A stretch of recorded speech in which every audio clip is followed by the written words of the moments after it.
Bien, en este segundo bloque, que es nuestro bloque fuerte habitualmente, bueno, repetimos esa línea, ¿no? ¿Por qué? Porque vamos a presentarle un material exclusivo. Se estrenó Doctor Strange la semana pasada en todo el mundo, Argentina también dentro de esos países, en toda Latinoamérica. Doctor Strange en el multiverso de la locura, así es el título con el que se estrenó por estos lugares. La verdad, ante todo, es una película interesantísima desde el punto de vista de concebir una obra muy personal dentro del universo Marvel.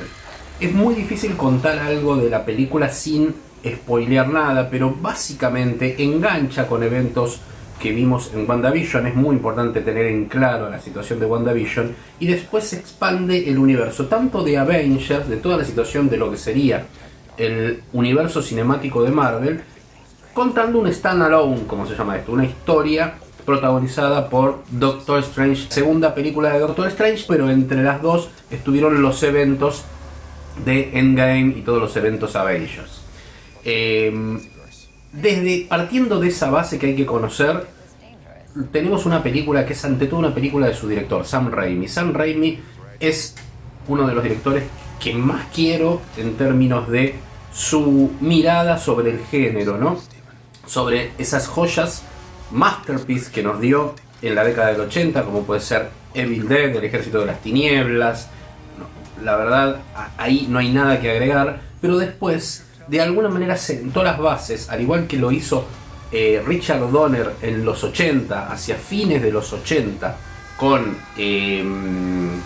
Superman, lo que sería la visión del superhéroe moderno en cine. Bueno, sentó las bases de lo que iba a ser una historia de superhéroes en el nuevo siglo. Si bien ahí la tuvimos en el límite Spider-Man, su primera película, bueno, Spider-Man 2, Spider-Man 3, que son las tres protagonizadas por Tobey Maguire, que él dirige, son películas fabulosas. La 3 tiene algunos problemas ya de resolución del relato, pero la 1 y la 2, y sobre todo la 2, son joyas del cine de acción, del cine de aventuras, y sobre todo sientan las bases del superhéroe moderno, del superhéroe siglo XXI. Más allá de que todavía ahí no se hablaba del universo cinemático Marvel. Bueno, todo eso se arregló en Spider-Man No Way Home, y a partir de ahí se habla de este concepto de multiverso, precisamente, muy caro, muy querido en el universo del cómic.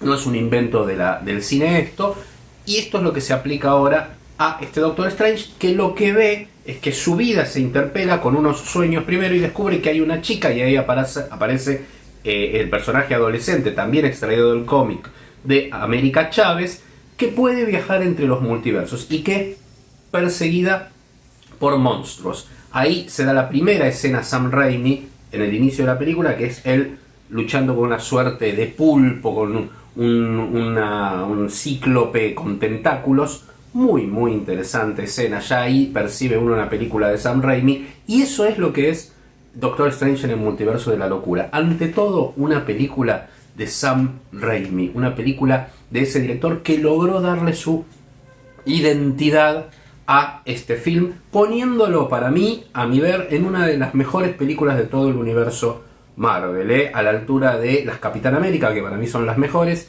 Esta sería la otra, realmente muy disfrutable, y como van a ver, él lo define en la entrevista que le pudimos realizar. Si hablamos con Sam Raimi, bueno, van a ver que la define también como una gran aventura, pero que asusta, ¿no? Con también horror, que es el universo que él maneja y del que pudo dotar a la película. Vamos primero a este inside ahora de la película, a esta suerte de acercamiento al film para entender un poco por dónde va. What is grief? If not love, persevering. Part of the madness of the multiverse is we get to see different realities. And we see different versions primarily of Doctor Strange, but we do see other versions of Wanda Maximoff. I think WandaVision was this journey of her for the first time taking her own life into her own hands, and it was fun transitioning from her experience to this movie. We could use an Avenger. There are other Avengers. get you back on the lunchbox. What do you know about the multiverse? We wanted to satisfy the WandaVision fans and take them to the next level with a character they love. It was fun just looking at it from a different perspective. The multiverse. Viz had his theories. He believed it was dangerous. We need your help. It's magical. She owns that character so well. It's a very powerful performance with a very powerful character. In the multiverse, there are alternate versions of everyone. It gives the characters a unique opportunity to meet themselves, to recognize qualities that they may have been blind to. The fate of the multiverse depends on us.